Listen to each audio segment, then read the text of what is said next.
Hi everybody, it's Lex Marie. So there's something that's got brought to my attention and I feel like it needs to be immediately talked about. So I'm just going to lay it all out. I know that this is going to be really, I guess, unorganized, but when am I not? My brain is all over the place, as everybody knows if they've seen my readings before, so don't act like this is new. So I have a few things that I'm just going to say beforehand, and I wrote it because I can't just speak normal words without just babbling on and talking about stuff that's irrelevant. So this video has an explanation into why I'm doing this video, the way that I'm doing it. If you would like details on the case, please do research. Otherwise, this video is for San Antonio, Texas citizens and the people who are actually trying to find ANDREEN McDonald, who was missing, I believe, February since she's been missing. It's come to my attention that there are several search groups for ANDREEN McDonald, and it has been brought to my attention that there are groups that seem to be more in the way and causing drama than helping. So if you're using ANDREEN's death as a way to become more noticed, stop. Again, not helping.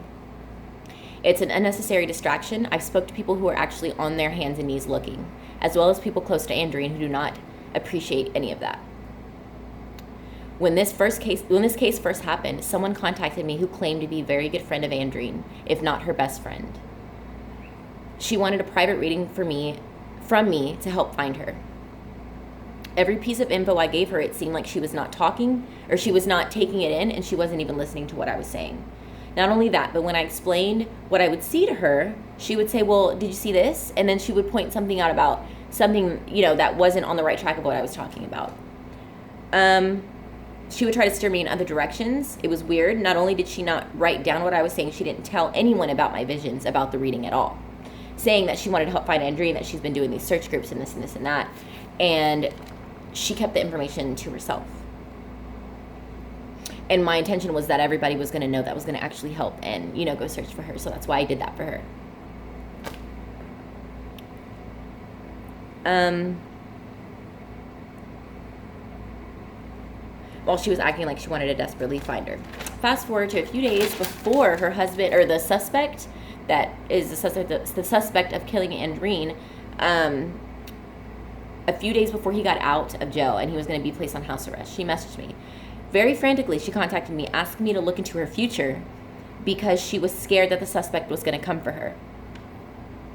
I have receipts of that as well. I didn't tell the person, but the first image I seen when I read her was a knife.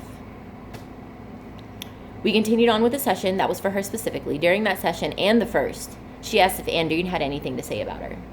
Mind you, she said a family member of hers is psychic as well and seen ANDREEN in water and has been trying to steer everyone to water. Fine. But I'm not going to lie about my visions, and what I get is what I say. Nothing more and nothing less. She's been on numerous pages claiming that ANDREEN is in water, and she's never let anyone know about what I said months ago. That was validated today. My visions were validated today by somebody who is actually actively looking for her and actively, using her brain to find out what is going on. One image I seen was validated by someone close, and it would have helped if the person really wanted to help ANDREEN, the information that I got prior. So if I would have known, if she would have just let it out prior, it probably would have helped the case a lot more than what I thought. From now on, all of this will be public. I don't have time for that. I will begin with messages I received the first time before I knew anything about the case and go from there. I apologize if this video seems all over the place, but it needed to be done. Okay, so for the most part, I kind of, because this was a series, she had got 2 readings for ANDREEN from me. And each time she acted very adamant on, oh, it's this way, it's this way, it's that way, steering me in different directions. I said, okay, look, I don't have the right energy right now, so I'm going to need to do this reading without you on the phone, And I don't know why I had these feelings. It was, obviously you know why you have these feelings. It's my intention, it's my intuition that does these things.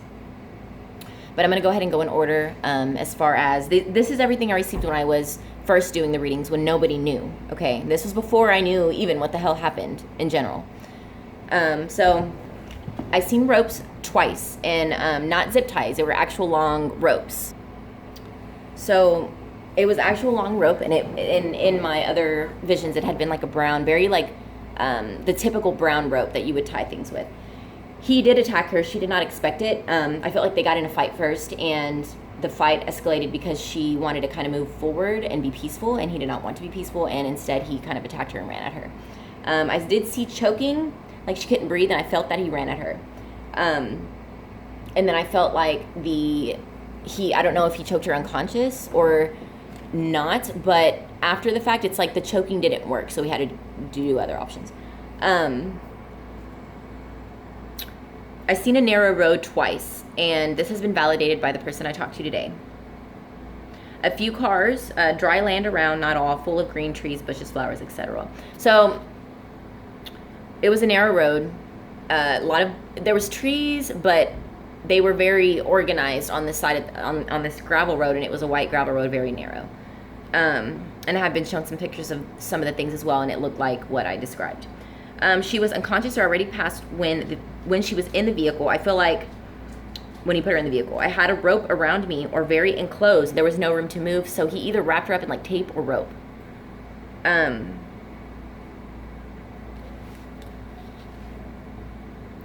I did feel like there was more than one person involved, and the only reason why I say that is because I got this scene that I also received today as well. That was validated big time. But so the scene was of him getting out of the vehicle with Andreen in the back seat, already unconscious or passed, and his daughter was in the front seat. Now, when there was other people involved, I was like, okay, well, the daughter may have been there, which she was there, and so was the suspect. So there was more than one person involved, if that's what I'm getting as far as that's concerned. But if it's not, because the next vision I seen was him getting out of the vehicle, and he was pacing, like he was kind of like getting nervous at this point, and she was in the back seat and the daughter was in the front. And he was pacing, and he was either talking on the phone or he was having his head, like, you know, whenever you're kind of like distressed and your hands on your head, it was like that. So he was either distressed, walking around pacing, or on the phone to someone, meaning that someone else is involved because they know now. I did see a gas can before I knew the objects that were at the crime scene. Mind you, I had all these things, and this person did not take it in at all and was just like, well, did you see this? And well, I just think she's closer to water. I just feel like she's closer to water, and I'm a psychic, or my whatever is a psychic, and she's just seen water, and so we need to just think about more of the water. So it was you can just imagine how aggravated I was getting. Okay, so I seen a metal object, and it could have been an axe or something like that, but there would be metal around, and it had been validated because I had seen later more of like a junkyard lot type thing, and now people are looking more towards there as well. I seen a brown braided rope or a possible fish catcher. Now, I seen the braided rope, and I seen a separate net, okay?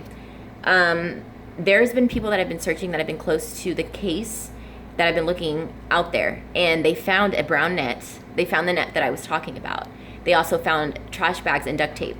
They took pictures of it, and they went ahead and told law enforcement, I believe, and they went to go back, and it was completely gone. Not only was it gone, but there was any debris that was around the area. It was just nothing but soil, no grass.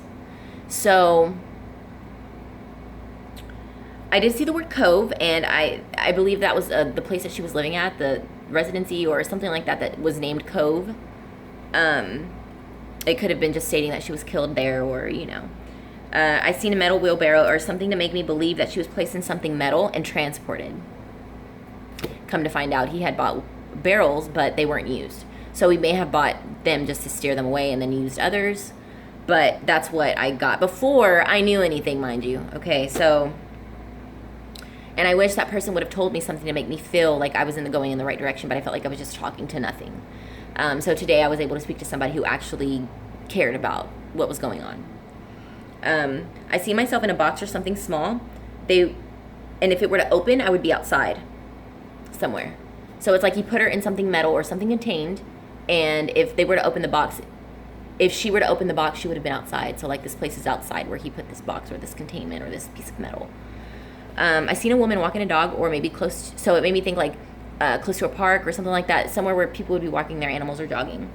If she was in water, look for dry ground around her. I do not see a lot of pretty green on the ground at all. Very dry, a lot of dirt where grass used to be.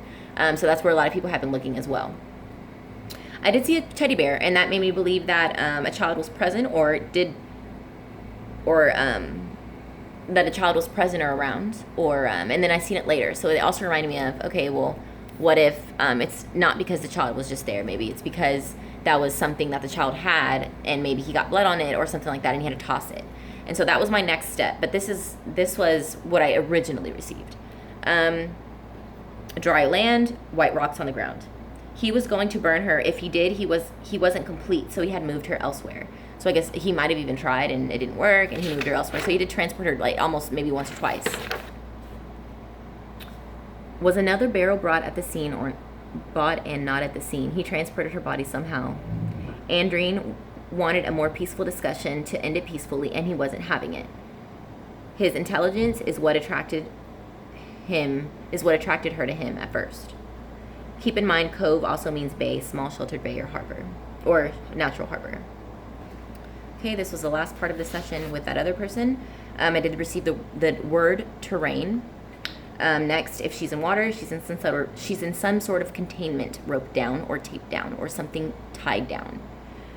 He distracted the child while getting ready to dispose. That's what I knew. So that, on top of what I received with my last reading, is what's going to tie this in together. Something metal she may be in. He's going to continue. Oh, wait. Please. Okay, so that's it. That's all I received for that part. Now, I tried to do the reading with this other person who actually wants to help find her and is actually, doing the right things, okay? And I went ahead and did the reading with her. So it's been confirmed by that person that there was tools, that someone else, there was other psychics, I believe, that are trusted, that had brought up tools or metal. And I had brought up the fishnet that was actually seen somewhere. And now it's gone. So,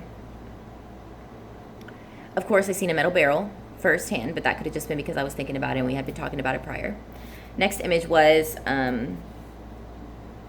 a shovel and then the barrel again. But the barrel, because there's different types of barrels for different types of things. And this barrel, whenever you look at it, it was like you could see the indentions on the side. It was like, it wasn't just rings. It was a very clear indention on the actual barrels. I did see an orange and a black butterfly with like black dots ish, and I also seen a bunny. I seen a bunny walking across the ground as if like barely any grass. It was dirt and grass, and then there was some trees. And it's like the area would be in where bunnies would be, and this butterfly. Mind you, this person that I had been talking to sent me a photo they sent me the photo after I did this reading of a picture, and the picture had a butterfly in it that was black and orange. Nothing about the bunny yet. So I did see a road. It was gravel, it was white. Trees kind of spaced out, but there is plenty trees. Wooden, I did see, it looks square shaped. May not be a box, like an area where you would see wooden boxes or pallets. Looks like dark wood, maybe even on the floor. So maybe there was even like a spot of pallets that were like just stacked up, or something old, some old pieces of wood, something like that. Okay, so this is the part that we concluded. I did receive that he did distract her, and he used some kind of tablet or something to distract the daughter while he was disposing of the body, or had ANDREEN in the back seat. When I read the third time with this new person today, I seen an image of him stopping. Sorry, I keep pausing the video because there's just so much loud noises right now, so give me a sec. Okay, you hear anything else in the background, just disregard it. So the image, it was a visual, and it was that scene of he stopped his car on this narrow road, okay, with the kid inside, distracted, with ANDREEN in the back, and he was going to dispose. Now, and then when I say it's like he had someone on the phone, he got out of the car like he was panicking at this point, and like he wanted to, he had somebody on the phone, or he had his hands on his head, and I don't know if it was on the phone or he was doing this type of thing, but he was pacing. And I don't know if that's the point where he started disposing, or if he felt the need to start thinking about how to do it because he couldn't do it anymore. Like, I guess he couldn't like take the pressure, and everything at that time. With that being said, with that being known that the child was distracted, she was watching something, right? Well, in the documentation, the police was asking her if there was anything she's seen, anything she saw. Mind you, she's a 4-year-old autistic girl, and she is nonverbal. Or at least, for the most part, nonverbal. She said that she's seen a rainbow and a volcano. If she was distracted, What movie has a volcano and a rainbow? Moana. Every 4-year-old kid loves Moana. And that has been confirmed by the people that I was speaking to. So, with that being said, that confirms that. So we just need to keep looking further. And that's why I'm making everything public, because no one's gonna be acting like, oh, I'm gonna, like, what type of game is this? We're not doing this for any type of clout. We're not doing this for any type of attention. This is specifically to find her. She has a daughter who lost her mother. And we need to make sure that she finds justice. We need to make sure that this person gets taken down, or whoever. So these games of, you know, all this drama, all this, all this, that, doesn't need to happen anymore. All of this is gonna be public. And I'm gonna say, every time I read, it's gonna be public. And the people who are actually looking for her and actually helping, like the person I spoke to today, will know about this. And they will actually go do something versus causing drama and getting in the way. So with everybody that's actually helping, I want you to message me. I want you to comment on here. I want you to like, share, post, do whatever you have to do. But to help me help you, if that makes sense. So just keep doing what you're doing. And I'm so happy and so glad and so grateful that you guys have that in your heart to, you know, out of your busy day in lives, are able to go out there and look for somebody that you didn't even know. You know, some of you didn't even know her. So thank you for that, and we will chat soon. Bye, guys. Y'all have a good one.